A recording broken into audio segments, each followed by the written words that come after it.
अस्सलाम वालेकुम जी। आज का ये काम है, आप देख सकते हैं जी। ये वाली दीवार है और ये वाली है। ठीक है, सफाई चेक करें और ये दीवार चेक करें।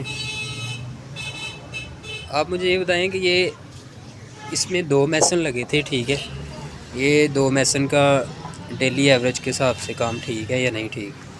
2 मिस्त्री इतना काम कर देते हैं कि नहीं करते, सब ने बताना है।